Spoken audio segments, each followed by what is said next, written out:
E aí galerinha, tudo certo? Professor Flamiciano de Geografia na área. E hoje a gente está aqui para falar de um assunto sério. Você pode ver que o assunto é sério quando não tem meme na thumbnail, certo? Hoje a gente está aqui para falar um pouco sobre a questão da mulher, participação da mulher no mercado de trabalho, emancipação feminina, certo? Bom, eu sou professor de Geografia e esse assunto não é diretamente um assunto da minha área, mas enquanto ciência que estuda o espaço geográfico, seria muita ignorância a gente não pensar no papel da mulher na construção desse espaço, certo? Então também me concerne comentar um pouco sobre isso. Eu não sou mulher, então eu não tenho, como dizem, aquele lugar de fala, ok? Eu não estou aqui para dizer para vocês o que vocês devem pensar. Eu estou aqui para dizer para vocês sobre o que vocês devem pensar, ok? Eu estou aqui para apenas tentar trazer um pouco de reflexão sobre o assunto. Agora sim, nesse vídeo a gente vai tratar, num sentido geral, assim, a desigualdade de gênero, certo? Principalmente no Brasil. E a gente vai tratar de uma maneira bem simples, na verdade. Eu não vou me aprofundar, não quero que esse vídeo fique muito comprido, é um vídeo mais provocativo mesmo para gerar reflexão. Como a gente vai trabalhar com a questão da desigualdade, aqui para mim, a desigualdade de gêneros no Brasil e no mundo, para mim ela já é um pressuposto, certo? Eu já estou partindo desse pressuposto. Se você quer discutir se essa desigualdade existe ou não, não é comigo, porque para mim ela existe e para mim isso é uma certeza, certo? Então a gente já vai partir desse pressuposto. Olha só, galera, outra coisa, eu vou buscar trazer também bastante dados, ok? Números, na medida do possível, porque contra fatos não há argumentos, né? Então quando a gente vê os números a gente começa a entender um pouquinho do processo. Eu botei aqui só a definição de patriarcado, né? Só pra gente começar pensando um pouquinho sobre isso. Patriarcado é um sistema social em que homens adultos mantêm o poder primário e predominam em funções de liderança política, autoridade moral, privilégio social e controle das propriedades. Ok? Então vamos lá. Vamos primeiro pensar assim. É muito comum, né? Você não precisa ir muito longe. É muito comum você, por exemplo, pensar na sua mãe, na sua avó, na sua bisavó. No máximo, na sua avó ali já é suficiente, né? No caso das minhas avós, é assim, né? É muito comum, antes da década de 60, era muito comum, a mulher normalmente ficava em casa, certo? A mulher ficava em casa, cuidava dos filhos, o marido trabalhava na rua, como se dizia, né? E isso aconteceu com as minhas duas avós, no caso. Por exemplo, né? E você também deve ter muitos casos desses na família. A mulher estudando mais e a mulher trabalhando fora é um fenômeno que começou a acontecer a partir da década de 60.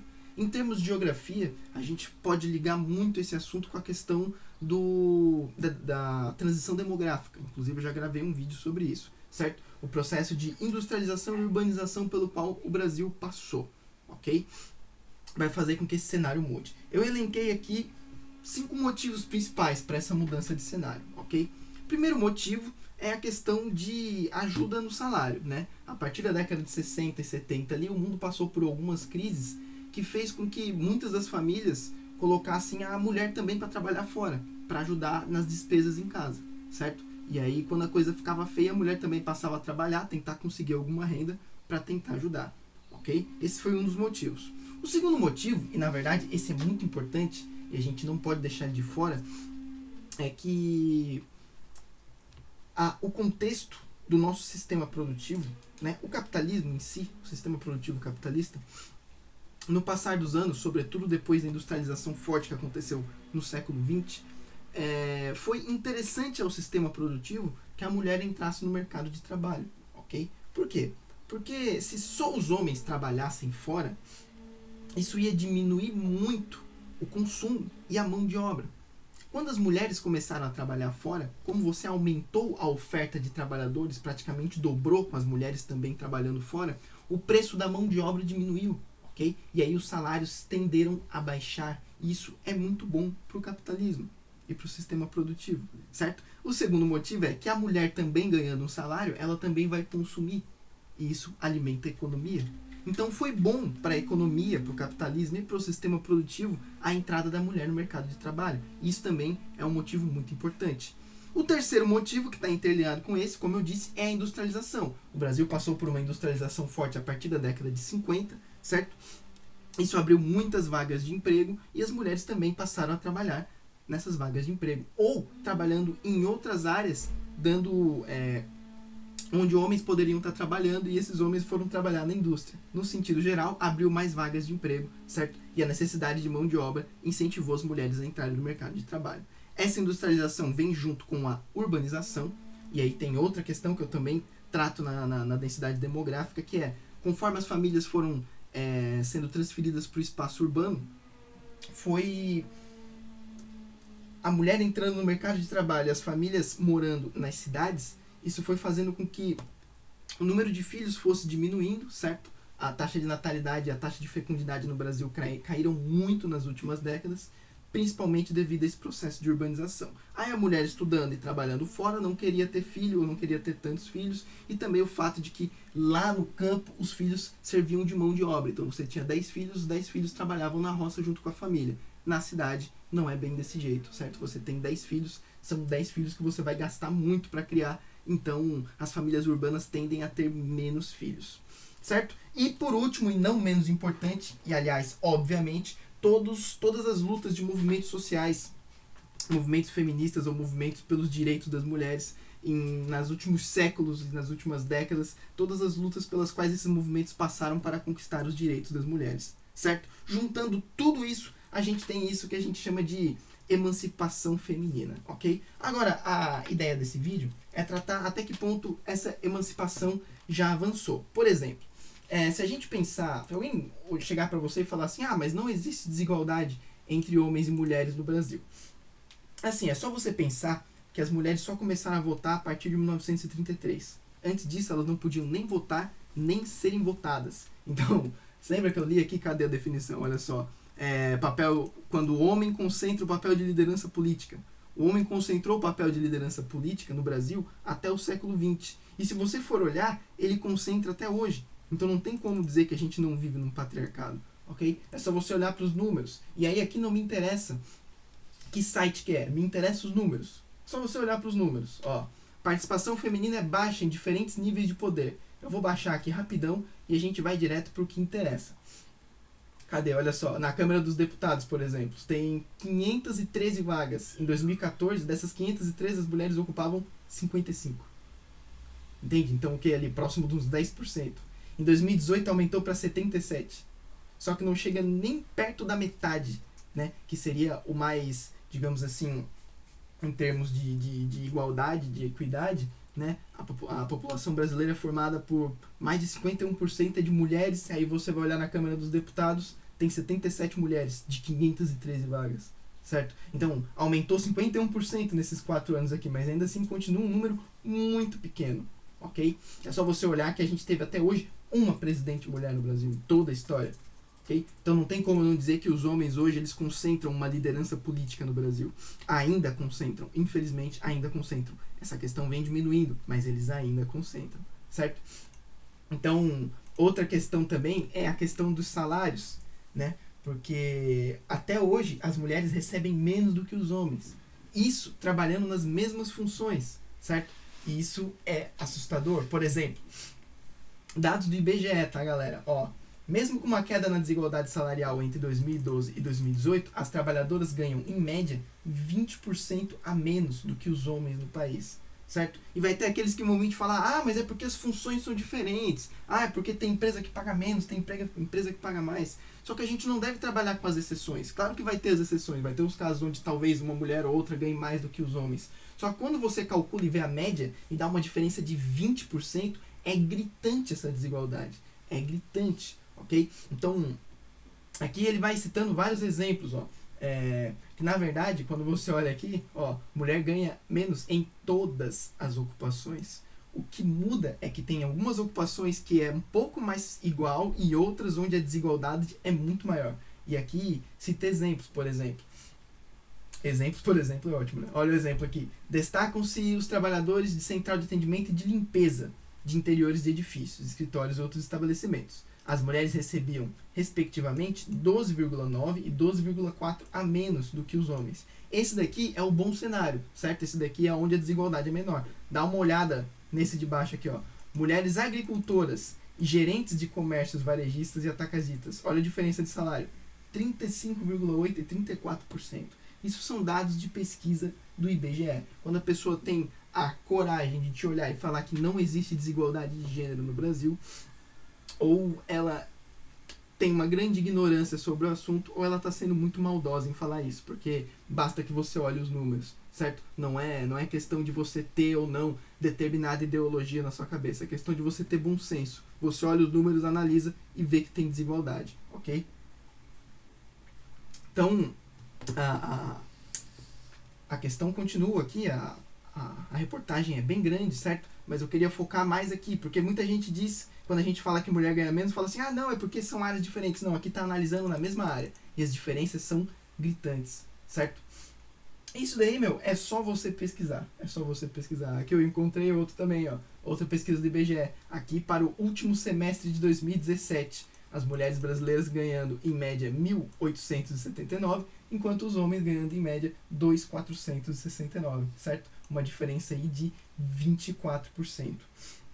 E aí, quando você vai dando uma pesquisada nos dados e analisando, você vai vendo que a questão é pior ainda para as mulheres negras. Quando você analisa os números, as desigualdades são maiores ainda quando, além de ser mulher, a pessoa é negra, ok? Então, a coisa é complicada. O desemprego cresceu mais entre as mulheres do que entre os homens, ok? Foi de 9% para 15%. E por aí continua. Tem outros dados aqui que levam a gente a refletir, né? Por exemplo, maternidade e discriminação. Olha só. Aqui está falando sobre mulheres que tiraram licença maternidade enquanto trabalhavam entre 2009 e 2012, ok? E aí os caras foram acompanhando o desempenho no mercado de trabalho delas até 2016. Ficaram acompanhando por mais 4 anos depois ainda, para ver o que acontecia com essas mães que eram trabalhadoras. O estudo revelou que, após 6 meses de estabilidade, a chance de demissão das mulheres que acabaram de se tornar mães era 10%. Metade delas foi demitida no período de até 2 anos depois da licença maternidade. Então, elas recebiam a licença maternidade porque é um direito garantido por lei, ok? Só que as empresas, os empregadores pagavam a licença maternidade e durante os 2 anos seguintes, metade delas foi mandada embora, certo? Porque continuava tendo o trabalho, né, do filho e aí, por preconceito, discriminação mesmo, os empregadores mandaram metade dessas mães embora, ok? Isso aqui é uma pesquisa com 247 mil mulheres. Então não tem como você negar um dado desse daqui, ok? Isso aqui é discriminação. Vai ver se os homens que viram pais são mandados embora porque viraram pais, entendeu? Isso não acontece. E por aí vai. A gente tem outros dados aqui. Olha só, a cada hora 503 mulheres brasileiras são vítimas de violência, né? Diversos tipos de violência, violência física, violência verbal, 503 mulheres por hora, ok? E aí os dados são mais especificados. Eu posso deixar todos esses links aqui na descrição do vídeo, se vocês quiserem ler tudo depois, certo? Eu só não quero que o vídeo fique muito longe, muito longo. Quero falar só de uns dados principais para a gente poder seguir. Aqui no Brasil, a gente tem a nossa querida Maria da Penha, ok? Eu fui aqui no institutomariadapenha.org.br mesmo, para ler um pouquinho. Eu não sei se vocês já pesquisaram um pouco sobre a história dessa mulher e por que existe a tal da Lei Maria da Penha, certo? Ela foi nascida em fevereiro de 1945, é farmacêutica, se formou na faculdade e tal. Em 1966 estava concluindo o mestrado. É isso? Ah não, ela se formou em 66 e o mestrado estava fazendo em 77, desculpa. E aí a vida segue. Eu queria só mostrar para vocês aqui um pouquinho do que aconteceu com ela. Em 1994 ela escreveu um livro chamado Sobrevivi, Posso Contar, certo? Ela fundou depois o Instituto Maria da Penha e a vida segue. Mas eu quero focar na parte mais interessante aqui. Bom, ela estava estudando e tal, e aí ela conheceu um cara chamado Marco Antônio, que demonstrava ser muito amável, educado e solidário a todos à sua volta, ok? Eles se casaram em 1976.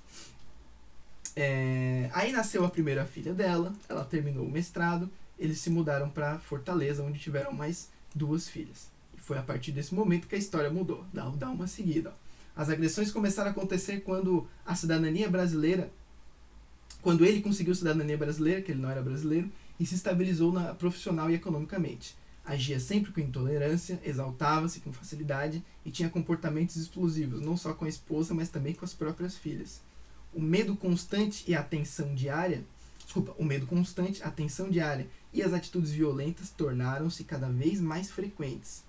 A coisa foi ficando feia. Foi nessa última fase, também conhecida como lua de mel, que na esperança de uma mudança real por parte do marido, Maria da Penha teve sua terceira filha. Então, às vezes, o cara promete que vai mudar, a mulher acredita e continua ali. Aí ela teve a terceira filha. Aí chegou o crime, maluco. Ó, presta atenção. No ano de 1983, Maria da Penha foi vítima de dupla tentativa de feminicídio por parte de Marco Antônio. Primeiro, ele deu um tiro em suas costas enquanto ela dormia. Como resultado dessa agressão, Maria da Penha ficou paraplégica devido a lesões irreversíveis na terceira e quarta vértebras torácicas, laceração na dura mater e destruição de 1/3 da medula esquerda, além de outras complicações físicas e traumas psicológicos. No entanto, Marco Antônio declarou à polícia que tudo não havia passado de um assalto, versão que foi posteriormente desmentida pela perícia. O cara mentiu que foi um assalto para tentar matar a própria mulher, certo? E aí depois a perícia descobriu que ele estava mentindo. Ela passou por cirurgias, internações, em tratamentos. Ele manteve ela em cárcere privado por 15 dias. Ele prendeu ela em casa por 15 dias depois da tentativa de assassinato. Ele prendeu ela em casa por 15 dias e ainda tentou eletrocutar ela no banho, maluco. Você tem noção do que essa mulher passou? E aí a Maria da Penha começou a agir, certo? E ela lutou, ela foi atrás, eu não vou ler todo o resto aqui, eu vou deixar o link para vocês também. Ela lutou, foi atrás e tal, e ela conseguiu fazer com que ele fosse condenado, ok? E aí depois a lei que surgiu em 2006 foi nomeada em homenagem a ela, né? Então ela teve aí envolvida com a primeira condenação por crime de violência doméstica no Brasil. Por isso ela foi uma mulher tão importante.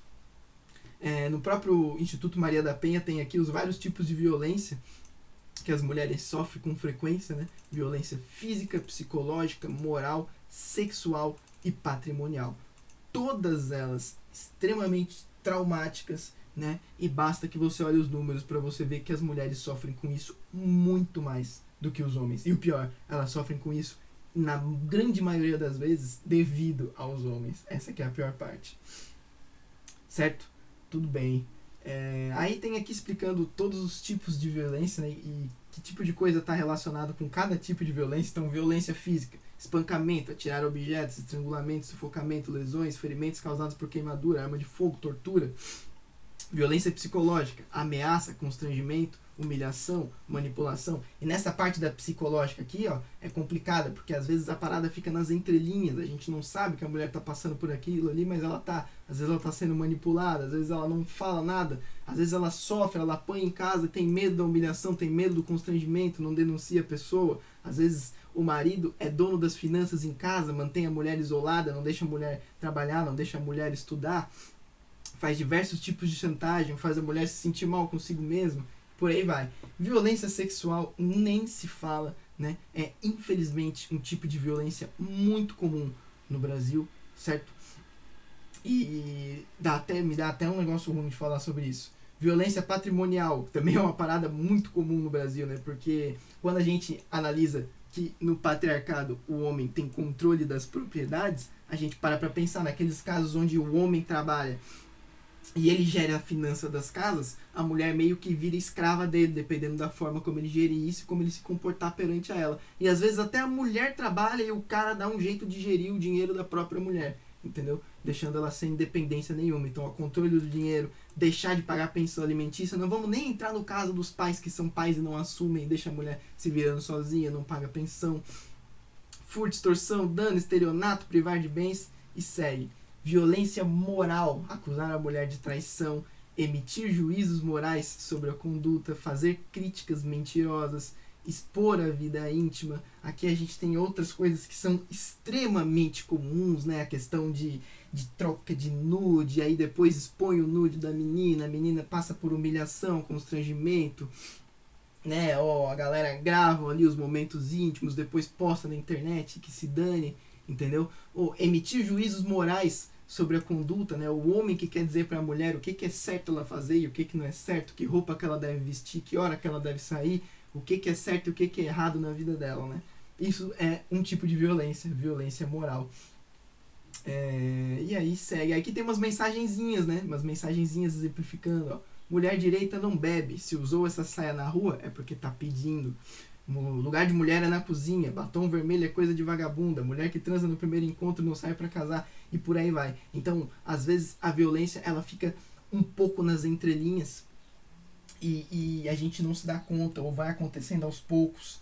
E vai aumentando com o tempo. E essa questão toda é muito complicada. Certo? Mas aí, ó, o Instituto Maria da Penha vai ter muitas informações importantes para você sobre isso. Ok? Vamos lá.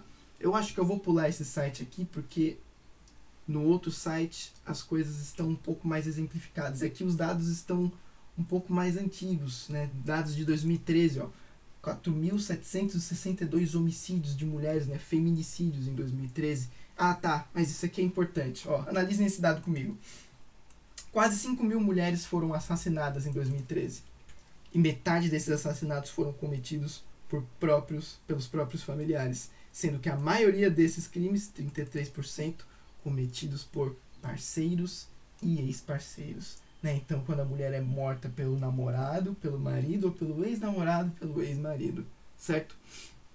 Isso é muito comum, olha só, 33% dos casos, ok? Isso sem contar a questão da violência sexual, que normalmente também acontece dentro da própria casa da mulher, certo? E aí, por último, eu queria mostrar para vocês esse painel da violência contra as mulheres. Aqui já tem dados mais recentes, ó. Cresceu, cara. Em 2013 era quantos? 4.700. E aí você olha em 2017, 4.928. O número, em vez de diminuir, ele cresceu. O número de homicídios de mulheres, ok? Isso aqui é das mulheres que são assassinadas. Agora, olha aqui. Notificações de saúde. Notificações de violência contra mulheres realizadas por órgãos de saúde em 2017. Então, violência contra mulheres que apanharam e procuraram ajuda, por exemplo. 220 mil mulheres em 2017. Isso são as que procuraram alguma coisa e aí teve notificação, tirando os casos que não são notificados, ok? Mais de 400 mil processos na justiça relativos à violência doméstica e familiar só em 2017. 400 mil processos. Isso em um ano. Certo? E aí, aqui tem parte daqueles números que eu falei pra vocês, ó, como eu disse, às vezes o caso é mais grave entre as mulheres pretas e pardas, certo? Deixa eu cancelar isso daqui. Calma aí, galera, acho que foi a internet aqui. Coisa eu atualizo a página. Tô atualizando, calmaria. Que a gente já tá finalizando já. Aqui. Tem uma última coisa que eu queria mostrar pra vocês nesse painel. Que eu acho que eu tenho que clicar aqui. Homicídios de mulheres. Que ali em cima ele tem as opções mais específicas para cada caso. Vamos aguardar um pouquinho. Aqui tratando só dos homicídios, ok? Não é violência que chegou ao extremo da mulher ser morta, assassinada, certo? Aqui mostra os lugares, os estados onde os casos são mais graves, né? Que tem uma taxa maior. Mas o dado que eu queria mostrar aqui também, como a gente viu, pretas e pardas, ó, dão 66% contra 30% das mulheres brancas. Agora, olha aqui, local do óbito, via pública, 29%, domicílio, 28%. Quase 30% das mulheres que foram assassinadas em 2017 foram assassinadas dentro de suas próprias casas, ok? Normalmente, como a gente viu, por familiares ou parceiros e ex-parceiros. E aqui as principais causas da morte, né, causa básica da morte, disparo de arma de fogo e objeto cortante. São os dois maiores, certo? Então, tiro, facada e por aí segue. Então você olha todos esses dados que eu mostrei no vídeo aqui e você me diz que não tem desigualdade de gênero no Brasil, você me diz que não tem violência contra as mulheres, Não tem como você negar, ok? Não tem como, não é uma questão de ideologia, é uma questão de bom senso, certo? Agora, se eu me equivoquei em alguma parte do vídeo, falei algum dado errado, né? Como eu disse, eu não estou no melhor lugar de fala, então me perdoe aí qualquer erro, qualquer equívoco, ou qualquer informação incompleta no vídeo. Como eu disse, era mais um vídeo provocativo mesmo, para gerar reflexão, certo? Vou finalizar por aqui para ele não ficar muito comprido. E é isso aí, galera. Um abraço. Até a próxima.